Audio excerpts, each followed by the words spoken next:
Bonjour à toutes et bonjour à tous, je suis Patrick Riguet, alias Cipressa, et je vous retrouve aujourd'hui mardi 2 mai pour la traditionnelle revue de marché du mardi. Vous savez que je fais une revue de marché tous les mardis. Normalement, comme vous le savez aussi, si vous avez l'habitude de la suivre en direct ou de la regarder sur YouTube, elle est enregistrée en direct et en public. Sauf que ce matin, ça n'a pas été possible. Je suis vraiment désolé, que je m'excuse encore pour toutes les personnes qui s'étaient connectées, mais que j'ai quand même réussi à prévenir à temps. Je suis arrivé à mon bureau et pas d'internet, impossible de relancer la box, la fibre ne fonctionnait pas. Je suis rentré chez moi en catastrophe, je suis arrivé à 10 heures pile pour prévenir tout le monde, et dans la précipitation, j'ai oublié mon micro-casque au bureau, et donc je n'avais pas la possibilité de vous parler pour faire la revue de marché. Donc c'est la raison pour laquelle elle sera cette fois-ci enregistrée sur YouTube, vous pourrez la voir, mais bien évidemment pas en direct et en public. Donc je vous disais que si vous aviez envie que j'analyse un actif pour vous, de ne pas hésiter à me le demander. Je vérifie dans ma boîte mail, je vous avais invité à le faire sur Twitter, mais je ne vois rien. Donc cela veut dire que vous n'avez pas de questions particulières sur des actifs en particulier. Peut-être faudrait-il que j'aille jeter un œil sur le forum, on va le faire ensemble. Donc avant de démarrer la revue de marché, je dois vous montrer le traditionnel avertissement sur les risques, pour vous dire que le trading sur devises CFD comporte un haut niveau de risque. Alors pourquoi devises et CFD? Parce que je trade les devises et les CFD.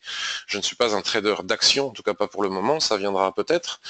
Mais si je peux me le permettre, le trading tout court comporte un haut niveau de risque. Il est très important d'avoir un money management extrêmement strict. D'ailleurs, sur ce site, je pense que tout le monde a lu le panneau d'avertissement. Je dois le laisser quelques instants de plus pour m'assurer que tout le monde l'ait bien lu. Voilà, je pense que c'est bon. Sur mon site, si vous tapez ishimoku-kinko-yo.info, mais si vous tapez dans Google aussi Ishimoku Kinko-yo, vous le retrouverez très facilement. Vous avez une multitude de ressources. Donc en cliquant ici où je fais des petits ronds dans le menu horizontal, vous pouvez accéder au forum, comme on va le faire ensemble. Ici, vous avez mes offres de formation, mes offres de coaching. Ce menu va évoluer prochainement avec de nouvelles possibilités de paiement. Il y a des gens qui n'aiment pas payer via PayPal, même si on peut payer maintenant via PayPal directement en carte bleue sans avoir de compte PayPal. Vous avez ici le blog et vous avez ici, regardez, dans le menu vertical, c'est celui qui contient le plus de ressources. Si vous cliquez Analyse Ishimoku, vous avez des liens qui vous renvoient sur toutes les analyses que je fais ici et là, que ce soit sur TradingView, sur DailyFX autrefois, sur Central Chart, YouTube, etc. Vous avez aussi ici des petits tutos qui sont quand même relativement courts, mais quand même pas trop mal, sur les différents éléments de l'Ishimoku. Vous pouvez cliquer ici pour revoir toutes les vidéos Ishimoku sur ma chaîne YouTube. Être alerté en cliquant ici, en s'inscrivant ici à chaque fois que je crée un nouveau billet sur le blog.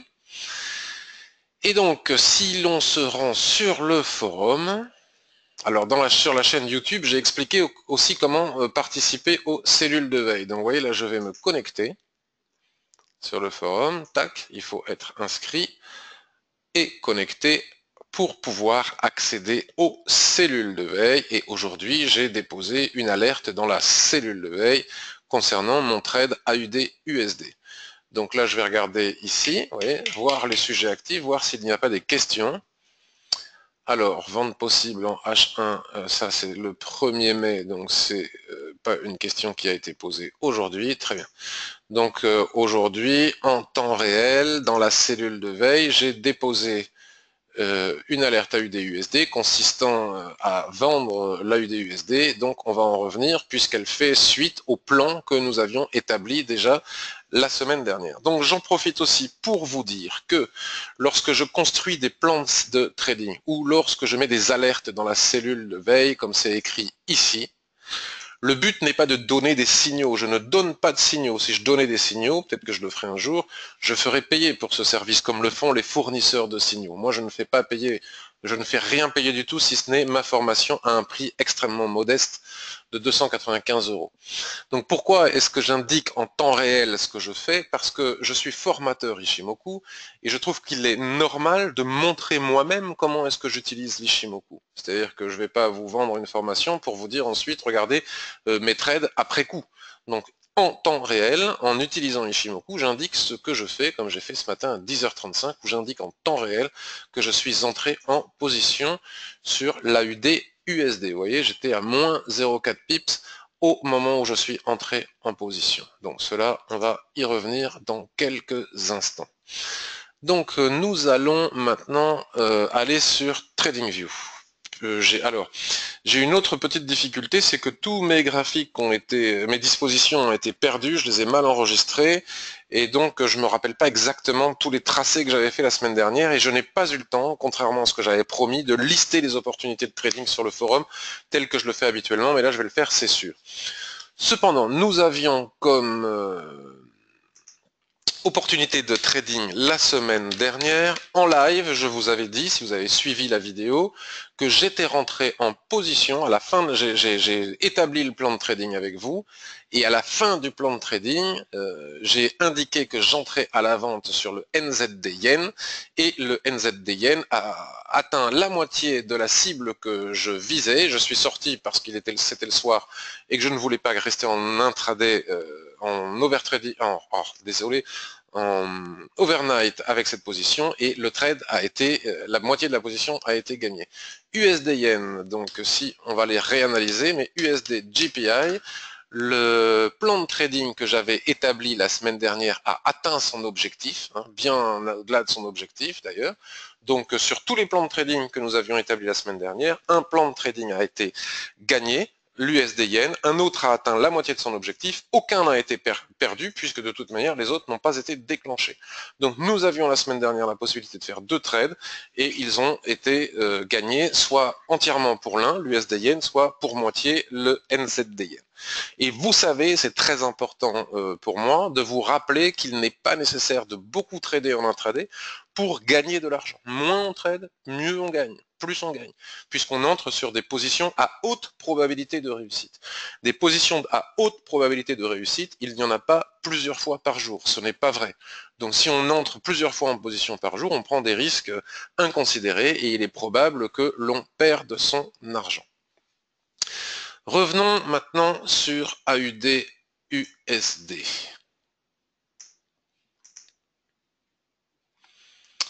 AUD USD, je vais le mettre en 4 heures. Voilà, je vais vous montrer après la position, de toute façon, vous l'avez vu. Voilà. Donc voilà ce que j'ai fait. Vous vous souvenez, on va d'abord remettre cela en daily. Voilà, parce que tous les tracés sont là. Voilà, il manque une ligne ici, je vais la tracer. Ça, c'est le plan que nous avions fait la semaine dernière qui est inchangé. D'accord? Vous voyez, avec tous les niveaux. Nous avions dit la semaine dernière que sur une unité de temps hebdomadaire, on va même remonter jusqu'à l'hebdomadaire et on va recommencer pour que les personnes qui arrivent que maintenant puissent suivre. Vous savez que lorsque l'on utilise Ishimoku, la première chose que l'on fait, c'est regarder le nuage et que le nuage nous indique si nous sommes en tendance baissière, en tendance haussière ou en dérive latérale. Donc je précise aussi que ces revues de marché Ishimoku n'ont pas pour but de vous apprendre à utiliser l'Ishimoku. Pour cela, il y a la formation, il y a le forum, il y a le blog sur lequel vous pouvez poser toutes vos questions, notamment le forum. Il faut soit être déjà initié à l'Ishimoku, soit peut-être que vous ne comprenez pas grand-chose, mais que ça va vous donner envie d'en savoir un petit peu plus. Donc ici, le nuage est à l'horizontale, il twiste sans arrêt, et cela nous indique que la probabilité d'être dans un range qui ferait quelque chose comme ça est très importante. D'accord? Bam. Voilà. Je ne maîtrise pas encore totalement TradingView. Ici, nous avons la borne haute du range, ici, nous avons la borne basse du range. Donc les prix vont du haut vers le bas, du bas vers le haut, et tous ces doji, toutes ces étoiles filantes, toutes ces hésitations ici, jusqu'à cet avalement qui nous conduit vers le bas du range. Ici, nous avons une remontée en haut du range, et rebelote des doji, des avalements, etc. Bon là, ici, je ne sais pas ce qui s'est passé, mais ça n'a pas cassé le haut du range. Et là, donc, selon moi, la probabilité pour qu'on soit en train de redescendre nouveau vers le bas du range est importante. Mais avant cela, il faut bien évidemment s'affranchir du premier seuil ici des 0,7450 approximativement, qui correspond pile poil à la zone d'équilibre de cette dérive latérale, et vous savez ce que ça implique lorsqu'on va chercher une zone la zone d'équilibre d'une dérive latérale. C'est une zone non tradable qu'il faut attendre de casser. Une fois que l'on a fait ça, on peut trader avec un stop au-dessus pour aller chercher le bas du range, ou on peut aussi tracer une tendance à l'intérieur du range, comme je l'ai maintes et maintes fois expliqué, donc je ne vais pas le re-expliquer maintenant. Là, c'est juste daily, AUD, USD, daily. Et là, donc, maintenant, nous retrouvons tous nos seuils. Donc, à l'intérieur de ce range, on peut soit viser le bas, soit avoir des objectifs intermédiaires, tels qu'on apprend à le faire lorsque l'on utilise Ishimoku. Donc, nous voyons bien ici que l'équilibre du range que nous avons sur le weekly correspond à ce plat SSB ici en extension, donc qui est un niveau de support à 0,7450, on va dire. Au-dessous, ici, nous avons ce mini plat SSB aligné lui-même à un plat Kijun qui nous donne un nouveau seuil intraday. Puis nous avons ici un support des prix. Il faut bien tenir compte du fait qu'ici, il y a un support marqué par les prix, qui d'ailleurs correspond à un plat Kijun ici, vous voyez, comme tout se tient. Et c'est un nouvel objectif en intraday pour pouvoir atteindre cette cible avant d'aller chercher la cible suivante, qui est le bas du range. Alors, j'avais dit la semaine dernière, puisque les choses évoluent, et c'est maintenant que nous allons retourner sur le 4 heures. On va agrandir le graphique. J'avais dit, on va tracer aussi un peu plus loin cette droite de tendance, tac, qui n'est rien d'autre que la tendance baissière à partir du haut du range. Vous connaissez ça par cœur à l'intérieur du range. J'avais dit qu'il était important d'attendre de casser la zone des 0,7450, puis attendre un repli pour venir chercher ici les 0,7385. Tout cela a été explicité en long, en large et en travers la semaine dernière. Donc je n'ai pas attendu. Cette fois-ci, je me suis adapté au marché parce qu'entre-temps, les choses ont évolué. Je continue à penser que nous sommes dans la phase de descente qui va du haut du range vers le bas du range et que nous sommes tout simplement dans une zone de repli. Nous pourrions tracer d'ailleurs ici un canal. Nous sommes dans une zone de repli, c'est-à-dire qu'après avoir cassé, on va tracer une nouvelle droite. Est-ce que je l'ai tracé ici? Après avoir cassé, tac, comme c'est très fréquent, le bas du range qui est ici, puisque vous voyez bien que sur H4, c'est une question de poupée russe, tel que je l'explique dans ma formation, une boîte dans une boîte dans une boîte, nous avions un nuage à l'horizontale, ici, qui nous indiquait, regardez ce nuage, qui nous indiquait un range entre les 0,75 et les 0,7580. Donc il fallait absolument casser les 0,7580 ici, pour pouvoir aller chercher ce niveau suivant de support après repli, etc., etc. Mais entre-temps, il y a eu un rebond, regardez, nous avons eu un rebond ici, sur le bas du range, et j'ai constaté ce matin que ce rebond est allé. Alors attendez, ça m'agace un peu ce truc vert là, je vous expliquerai après de quoi il s'agit, donc je vais faire autrement, je vais basculer sur la TS2 de FXM pour vous montrer exactement la même chose. Donc là on retrouve la droite de tendance qui est en pointillé vert sur le graphique de TradingView. Et donc ce que j'ai remarqué, c'est qu'après ce rebond en bas de range ici que l'on vient de tracer sur le graphique TradingView, les prix sont allés faire un doji ici, le 1er mai hier, donc 1er mai hier c'était sans intérêt. Et puis ce matin, le doji a été confirmé par un avalement, c'est-à-dire que ce chandelier avale, donc normalement il doit tout avaler, mais comme on est en forex, c'est normal qu'il n'avale pas tout. Il faut s'adapter. Les chandeliers japonais doivent être adaptés au marché des devises. Ce n'est pas la même chose que sur le marché action. Donc c'est tout à fait logique que cet avalement ne prenne pas toute la mèche et l'intégralité du corps, quoique. Et à la fois ce doji et cet avalement forment une autre configuration en chandelier japonais qui s'appelle étoile du soir, le tout sous la résistance ici, à la fois de la borne haute du range, intermédiaire, comme on a tracé précédemment, et sous l'oblique de tendance qui devrait normalement, si je ne me trompe pas, conduire les prix du bas du haut du range vers le haut du range. Donc, tant qu'on ne casse pas la zone intermédiaire des 0,7450 ici, je ne vais pas me précipiter, je ne vais pas tenir la position au-delà. Je vais essayer d'atteindre le niveau ici de 0,7457. Tel est mon objectif en attendant que les plans établis la semaine dernière se concrétisent, mais tout cela reste cohérent par rapport au plan de la semaine dernière. Regardez aussi comme Chikou ici n'a pas réussi à passer ses obstacles dans cette tendance baissière. Donc maintenant, les configurations en chandelier japonais ne donnent pas d'objectif. Ils parlent d'un essoufflement de tendance, ils indiquent une zone de renversement où il est possible de prendre ses bénéfices. Si on a acheté en bas, on prend nos bénéfices dès qu'on est confronté à ce type de configuration, mais ça ne nous dit pas où vont aller les prix. Donc j'espère qu'ils vont atteindre mon objectif et qu'ils ne vont pas bloquer, par exemple, ici, soit ici actuellement sur ce niveau de SSB, soit ici un peu plus bas sur ce niveau de Kijun. Alors, je suis quand même relativement tranquille et serein dans le sens où, si on se place en 15 minutes, nous avons cassé ici, sur ce niveau, une dérive latérale. Il y a un petit repli qui est pas, donc a priori, ça pourrait continuer à baisser un petit peu plus, même si on n'est pas à l'abri d'un retracement. Donc je vais surveiller, s'il faut sortir avant, je sortirai avant, histoire de ne plus perdre ce trade. Donc je vais revenir sur TradingView. Voilà, on va enlever ce rectangle. Pour vous montrer ceci, on va même enlever ce rectangle qui est là, pour que ce soit moins jaunâtre tout cela. Donc si vous utilisez TradingView, c'est pas mal parce que vous avez un outil qui se trouve ici, position longue ou position short, vous voyez, à gauche de l'écran, que vous pouvez utiliser. Donc vous tracez votre point d'entrée, vous amenez jusqu'à votre stop, puis vous utilisez l'outil que vous tracez jusqu'à votre objectif. Et ça vous donne, vous voyez, si vous laissez ouvert, ça vous donne exactement au milieu en vert, on va le faire comme ça, ici, ça vous dit exactement où est-ce que je suis rentré, ici ça vous indique exactement le niveau de stop, et ici ça vous indique exactement le niveau d'objectif. Et surtout le ratio risque. Regardez. Donc mon ratio entre mon stop et mon objectif, que je ne mets pas au hasard juste pour être content d'avoir un ratio de 2 pour 1, mais c'est par rapport à un objectif technique, à des cibles techniques.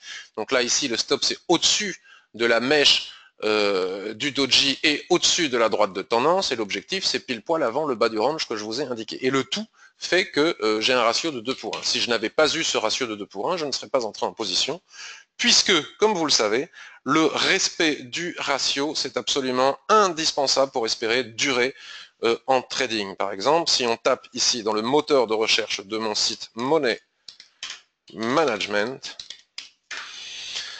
vous trouverez un article ici, Trading, le Money Management, la gestion du risque, où je vous explique en détail le ratio risque-rendement. C'est aussi ce que vous avez vu si vous avez obtenu l'extrait de ma formation gratuitement, tel qu'on en a parlé dernièrement.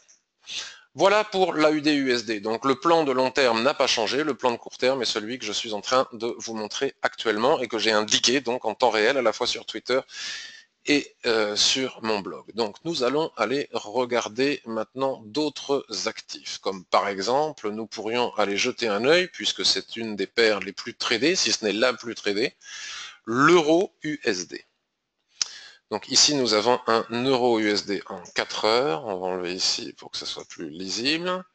Tac, ça c'est quelque chose que je voulais montrer la dernière fois. Voilà. Donc pourquoi est-ce que j'ai une droite verte ici? On va essayer de regarder. Donc là, si on ne fait que regarder le 4 heures, vous voyez, c'est intéressant, puisque tous les chemins mènent à Rome avec Ishimoku. On peut démarrer une analyse à partir du weekly, comme je l'ai fait avec AUD-USD, comme on peut la démarrer à partir du 15 minutes ou du 4 heures. De toute manière, quel que soit le sens dans lequel on prend le graphique au niveau de sa temporalité, et de toute manière, nous devrions arriver à voir exactement la même chose. Ici, si je trace une droite de tendance, hop, je vois que c'est haussier tout cela, ok, mais ce n'est pas ce qui m'intéresse le plus. Donc nous avons ici une phase haussière dans le sens où le nuage est parfaitement bien orienté à la hausse, donc il n'y a pas de doute sur l'orientation. Voilà.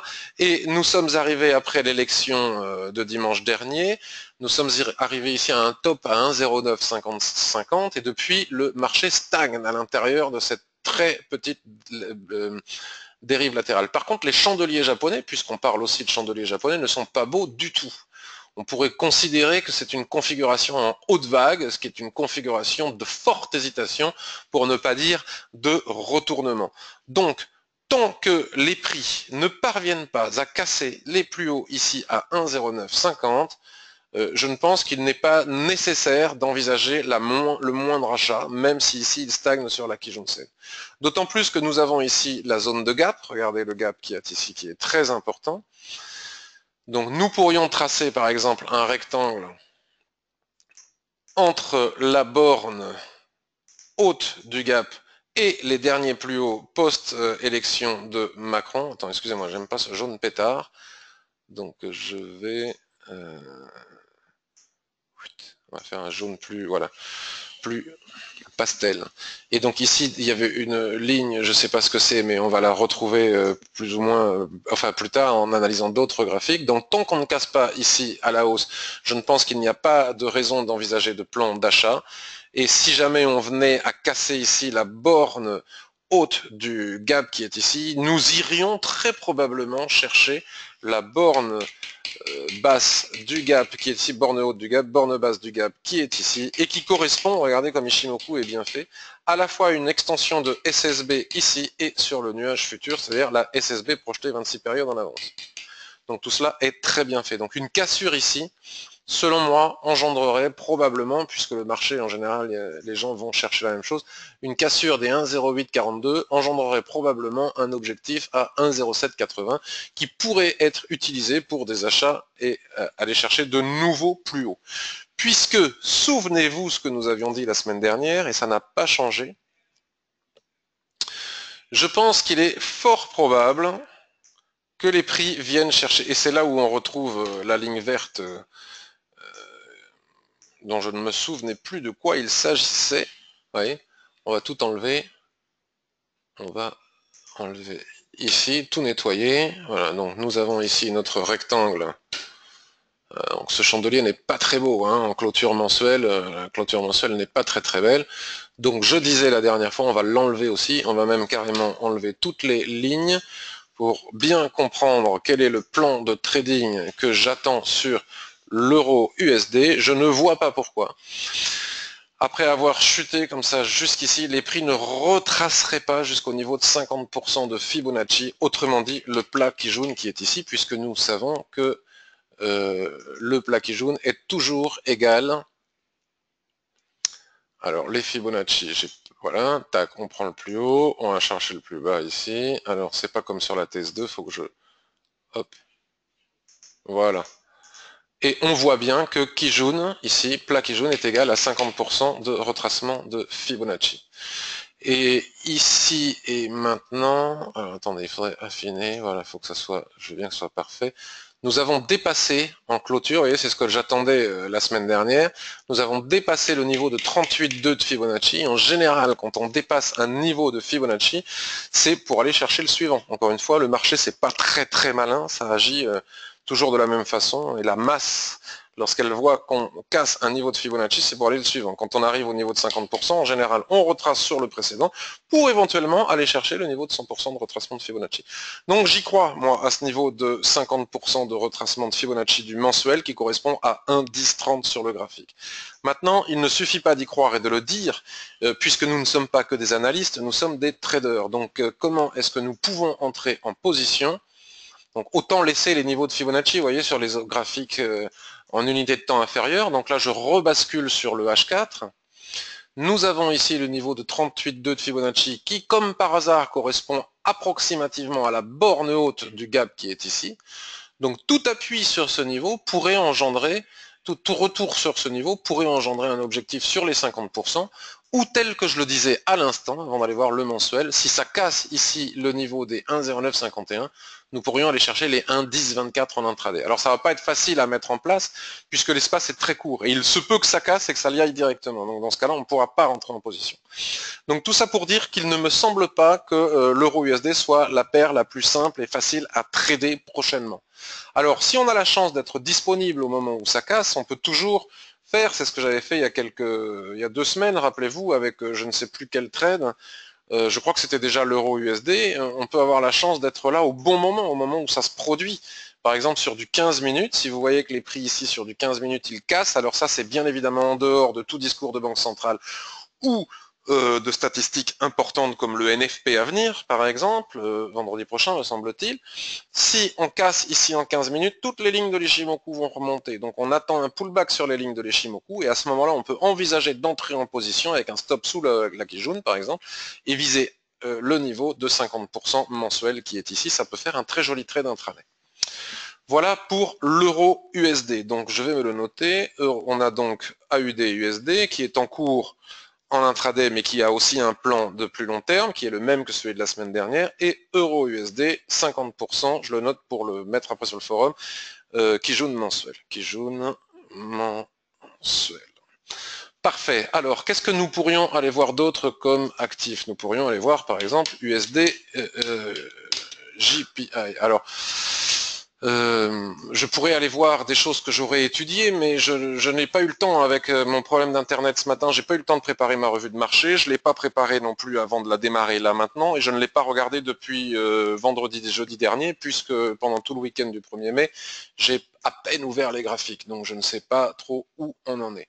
Donc l'USD Yen, c'est pas compliqué, pour l'analyser, il faut obligatoirement commencer par le mensuel. Oula. C'est pas joli quand ça fait ça, il faut commencer par le mensuel, puisque si vous suivez mes revues de marché, d'ailleurs voilà, c'est pile poil ce qui est en train de se produire, vous savez parfaitement que les niveaux clés à l'intérieur desquels nous pouvons trader sont ceux marqués par les extensions de SSB. Donc par exemple, ici et maintenant, regardez, ici nous avons une SSB à 112,90 et hop, on peut tracer une ligne dessus et c'est pile poil le niveau qui est en train d'être travaillé. De la même manière, regardez, que la semaine dernière, quand tout le monde voulait vendre, il y a des gens qui veulent vendre l'USD Yen, mais c'est pas facile de vendre l'USD Yen, c'est une banque centrale derrière. Donc ça, je l'ai déjà dit aussi plein de fois. Regardez, ce niveau de SSB, même si on a fait une petite mèche en dessous, niveau des 110, est un autre niveau important. Le niveau suivant, c'est pas facile parce qu'on a 113,79, donc ça laisse pas beaucoup d'espace, mais il n'y a pas longtemps, quelqu'un m'a écrit sur le blog, mais avec Ichimoku, il y a des lignes partout. Donc, vous le savez, en range, on n'en tient pas compte. Et en tendance, comme c'est le cas ici, on a une tendance haussière bien marquée.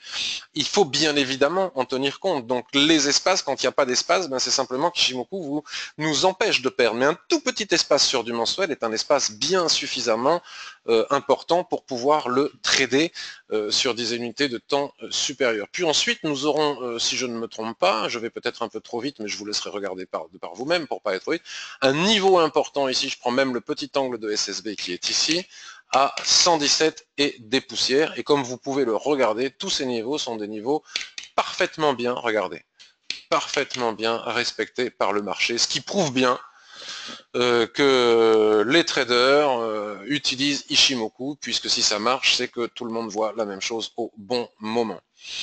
Et pour trader l'USD Yen, il n'y a pas mieux qu'Ichimoku. Donc maintenant, si je bascule de nouveau sur le H4, alors nous avons... ah, ça m'énerve, il faut que je m'habitue à utiliser l'outil qui est génial, mais qui n'a pas les mêmes caractéristiques que la TS2 que j'utilise depuis un certain temps. Alors j'avais mis du temps à passer de MT4 à TS2 et là maintenant. Alors là ce qui est intéressant, regardez, c'est que nous avions tracé un ancien range ici, hop, comme quoi il faut toujours laisser, hop, regardez, ce niveau est en train là actuellement ici et maintenant de flancher. Et je pense que si c'est confirmé en clôture, c'est-à-dire à 15 h maintenant, et puis après l'ouverture de Wall Street, il faut faire très attention à l'ouverture de Wall Street à 15h30, il est fort probable que nous allions chercher les 112,83, puis les 113,68, puis le niveau des 117. Alors là, entrer en position avec l'USD Yen. L'USD Yen a une particularité, c'est qu'il retrace rarement, il se replie rarement, c'est-à-dire que lorsqu'il casse un niveau, comme ça, bouf, il va chercher le niveau suivant en ligne droite. Il faudra faire attention à ce niveau intermédiaire là, ici. On pourrait même tracer une ligne dessus. Bon, il faudrait la tracer. Elle est moins importante, mais on peut en tenir compte. Donc si on regarde maintenant le 15 minutes, ça m'arrangerait parce que ça veut dire que si l'USD Yen monte, ah ça m'énerve, à chaque fois je mets des droites parce que voilà. Si l'USD Yen monte, cela veut dire que mon trade AUD USD a des chances de bien se passer. Donc là c'est extrêmement difficile de rentrer en position, hein, mais par exemple, peut-être qu'il y aura de la place. Il faut certainement maintenant attendre de casser les 113 pour pouvoir avoir de l'espace, vous voyez ce que je vous disais, pour aller chercher les 113,67. Mais enfin là, on a quand même plusieurs opportunités de trading sur l'USD Yen, à la fois en intraday, même si l'espace est peu important, donc il laisse peu de possibilités pour entrer en position. Regardez comme la Kijun-sen, ce que je vous disais tout à l'heure, quand on casse un niveau, les lignes de l'Ishimoku remontent dessus pour qu'on puisse s'y appuyer. Si on trace une droite de tendance, ça c'est quelque chose que j'explique en long, en large et en travers dans la formation, hein, les droites de tendance avec la Kijun qui s'entrelacent à l'intérieur des droites de tendance. Là, il y a des personnes qui ont peut-être acheté la cassure de ce range ici, à minuit ça m'étonnerait, hein, mais peut-être la cassure de ce range ici avec un stop sous la droite de tendance, et tant que la Kijun tient, on ne sort pas de position. On suit la tendance. C'est une manière d'utiliser l'Ishimoku. Nous allons aller regarder, alors on va changer de plateforme. Pour mon confort, nous allons aller regarder maintenant le NZD USD, puisque nous avions un plan la semaine dernière sur le NZD USD, qui est très semblable à celui de l'AUD USD, ça ne vous surprendra pas, ce sont des monnaies très corrélées, qui était la cassure de ce range après pullback devait nous conduire à un niveau d'objectif. Donc pour cela, on utilise une unité de temps supérieure. On va regarder ensemble. Donc dans la vidéo de la semaine dernière, j'explique aussi comment j'utilise cet outil contrarien que sont les volumes réels d'FXM. Et là, hop, tout de suite, regardez sur le daily, ici, j'ai mon objectif. Paf, je trace ici en extension et j'ai un objectif qui n'est pas extraordinaire, hein, 0,6872, 0,6820, ça peut être tradé en très court terme. Donc là, pour le moment, la question est de savoir si on va dépasser ici le niveau de 38,2 de Fibonacci de retracement après cette cassure pour aller chercher les 50% comme l'a fait l'AUD-USD, comme je vous l'ai montré en introduction de cette revue de marché. Bon. Je pense que maintenant la prudence voudrait d'attendre de casser les 0,6853. Il y a un tout petit objectif à venir chercher ici. Donc encore une fois, on n'a pas d'espace. Donc quand on n'a pas d'espace, on s'abstient. Vous voyez, on voit bien que c'est un niveau travaillé par les prix. Un peu plus haut, un peu plus bas. Donc il faut absolument s'abstenir pour peut-être venir chercher cet objectif qui est ici. Donc là, si on casse 0,6818, il n'y a vraiment pas beaucoup d'espace pour trader sur le NZD-USD, donc on va aller chercher ailleurs. Euro-Yen, tiens, beaucoup de monde parle de l'Euro-Yen. On nous annonçait des perfs sur l'Euro-Yen, donc il a effectivement bien progressé. Et là, le trader Ishimoku que je suis, il voit quoi? Il voit le nuage qui est à l'horizontale et qu'il twist, donc il peut tracer son petit rectangle, hop, on va le mettre comme ceci, et donc là il n'y a strictement rien à faire, à moins qu'il y ait de l'espace entre 122,42 et le haut du range, qui est à 123,40. Ah oui, il y a une petite centaine de points ici, donc ça peut être intéressant. Attention toutefois, puisque vous voyez comme les prix sont très éloignés de la Tenkan-sen, donc l'élastique est extrêmement tendu. Quand, tiens, regardez, attendez, chaque chose en instant. Quand l'élastique est extrêmement tendu, comme ça, quand les prix sont très éloignés de la Tenkan-sen, ça veut dire qu'il ne faut pas entrer en position. Donc on va attendre que les prix aillent chercher le haut du range et ne pas trader ici les 100 points d'espace qu'il y a entre les prix actuellement et le haut du range. C'est trop dangereux étant donné l'éloignement de la Tenkan-sen, comme vous le savez très très bien. Encore une fois, nous avons ici un exemple des volumes contrariens. Ici, regardez, tous les particuliers vendent massivement. Les volumes réels, eux, augmentent massivement et les prix partent dans le sens contraire de ce que font les particuliers. C'est un grand classique. AUD Yen, qu'est-ce qu'on pourrait avoir sur AUD Yen? AUD Yen, il top encore une fois un haut de range ici. On va essayer d'aller voir. Pas beaucoup d'opportunités hein, depuis... Bon, ben là, on est sous la Tenkan-sen. Les prix sont entre Kijun et Tenkan-sen. A priori, on est dans une phase baissière, mais si si le yen descend, l'AUD va monter. Ça ne m'inspire pas. GBP, j'y touche pas. USD CAD. Alors, on entend aussi parler de l'USD CAD. L'USD CAD. Vous voyez, c'est comme ça que je fais mes revues de marché le matin. Là, je fais comme si j'étais tout seul. Je regarde. Il y a des choses qui m'inspirent. Ça m'inspire pas. J'attends un autre jour. Je n'ai pas besoin d'avoir 18 000 plans de trading. Bon, ça, c'est quand même assez intéressant. On connaît la corrélation qu'il y a entre l'USD CAD et le pétrole. Nous avons les prix ici ont cassé le haut de cette dérive latérale, atteignent un autre niveau ici, qui est l'extension de plat qui joue ici, un niveau qui a été travaillé, qui est à 1,3775. Si on casse les 1,3775, ensuite il y a les 1,40 en objectif. Donc ça, c'est pas mal, ça. Là, nous sommes sur du weekly. Donc, comme nous venons de clôturer le mois, il va falloir attendre parce que tout cela est en surachat. Comme nous venons de clôturer le mois, on va quand même aller jeter un œil sur le mensuel, voir ce qu'il nous raconte et regarder encore une fois comment on retrouve les plats SSB comme niveau d'objectif. Donc, on va bien aligner notre ligne. Attention, ici, il y a autre chose ici. On va se contenter de celui-là. Ça, c'était beau. Hein, je vous parlais tout à l'heure d'étoile du soir. Regardez ce superbe doji. Avalement, étoile du soir, pan. Si ça pouvait faire pareil sur mon AUD USD en intraday, ce serait super. Donc là, nous avons notre plan de trading. Nous pouvons maintenant basculer de nouveau sur le daily. Donc là, nous avons une accélération haussière qui se fait depuis quelques jours, avec la Tenkan-sen qui n'arrive plus à suivre les prix. Et on peut le voir aussi avec les stochastiques ici qui sont en surachat. Donc ce n'est certainement pas le moment d'acheter. Par contre, il est fort probable que les prix vont revenir chercher au minimum le haut du range ici, voire la Kijun-sen qui va continuer sa montée, puisque nous faisons de nouveaux plus hauts sur les 26 dernières périodes. Et ce sera un niveau sur lequel nous pourrons éventuellement nous appuyer pour aller chercher les 1,3760 dans un premier temps, puis dans un deuxième temps, les 1,3893. Donc les 1,3893, il faudra attendre que les 1,3750 cassent, attendre de nouveau un pullback pour aller chercher les 1,3890. C'est très très facile, c'est très clair. Ça, je le dis pour les gens qui aiment trader l'USD CAD et le pétrole, mais moi, je n'en ferai rien, puisque c'est totalement lié à la géopolitique. Et actuellement, la géopolitique étant très instable, il est peut-être compliqué de trader le pétrole. Bon, peut-être qu'ici, nous avons une opportunité entre ces deux niveaux que l'on pourra trader en intraday, puisque l'espace est quand même relativement réduit. Il n'y a que 120 points. 120 points en intraday, on ne prend pas un risque majeur de géopolitique, sauf si à ce moment-là, il se passe quelque chose de désagréable.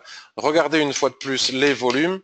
L'immense majorité des traders de chez FXCM vendent ici, je ne sais pas pourquoi d'ailleurs, les volumes réels augmentent, les prix montent, ils font le contraire. Euro AUD, alors le DAX, je sais bien que les gens aiment bien qu'on fasse une analyse du DAX, donc je finirai par le DAX, et donc par conséquent, je vais d'abord regarder le SP500, puisque je ne suis pas capable d'analyser le DAX sans préalablement avoir regardé le SP500, et là c'est clair, net et précis, c'est compliqué, puisque nous arrivons sur une zone de résistance. Donc vous voyez, comme il y a 2 semaines, il y avait énormément d'opportunités de trading et de plans de trading, et on en a fait 4, et les 4 ont atteint leur objectif. La semaine dernière, sur 4 plans de trading ou 5, un a atteint son objectif, l'autre de moitié, mais on n'a toujours rien perdu. Et aujourd'hui, il n'y a pas énormément de plans, à part peut-être celui que j'ai pris sur AUD-USD, s'il veut bien gagner, et à attendre que l'euro USD se réveille pour pouvoir... le SP500, s'il casse ici, il va de nouveau casser des plus hauts historiques, si je ne dis pas de bêtises, oui, de nouveau casser des plus hauts historiques. Donc nous serons de nouveau obligés de tracer d'ailleurs. Peut-être que ceux que j'avais tracés par le passé, il faudra revoir cela. Il faudra tracer des extensions de Fibonacci pour trouver, ajouter canal, expansion de Fibonacci, pour trouver des opportunités de trading. On va d'abord faire comme ça, parce que je ne me rappelle plus lesquels. C'est pas que... Alors je voudrais retrouver ceux que j'avais tracés il y a déjà quelques mois. Juste pour voir comme ça. Voyons voir si c'est ça. Voilà. Tac, tac, c'est certainement pas ceux-là. C'était des plus récents. Hop, c'était donc certainement plus récent. Expansion de Fibonacci. Il suffit d'aller sur le forum pour les retrouver. Ajouter expansion de Fibonacci.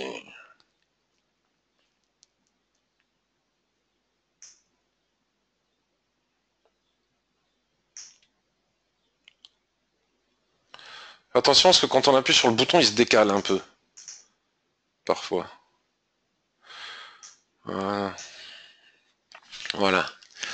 Et quelqu'un m'avait dit, on n'atteindra jamais le niveau des 1,61,8. Bon, ben ça y est, c'est atteint. D'accord.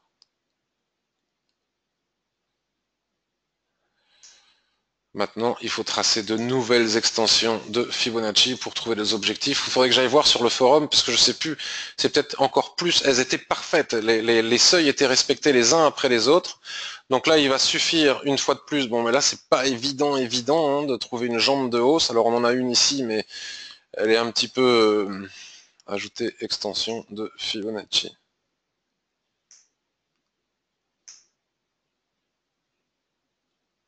hop,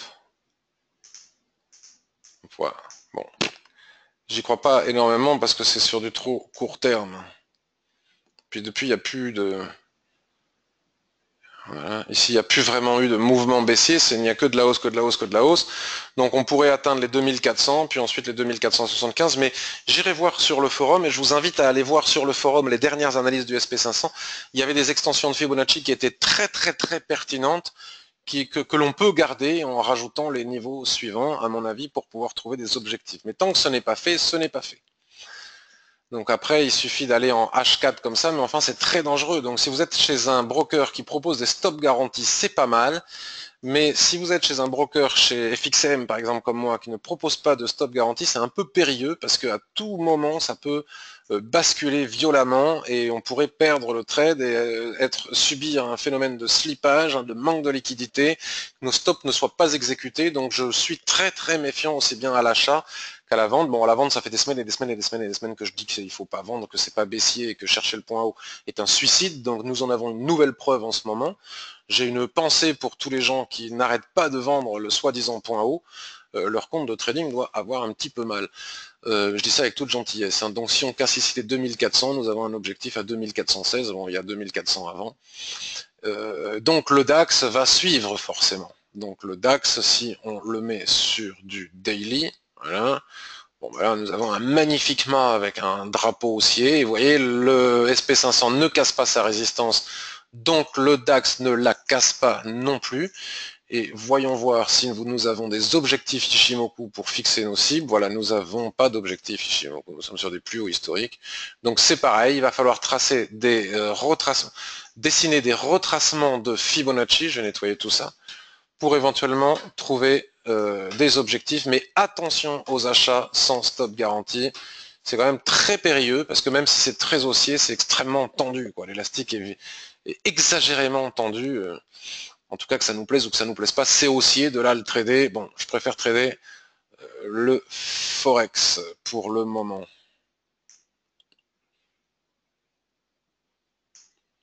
Hop, hop, voilà. Voilà que c'est pas mal, il faudrait les ajuster.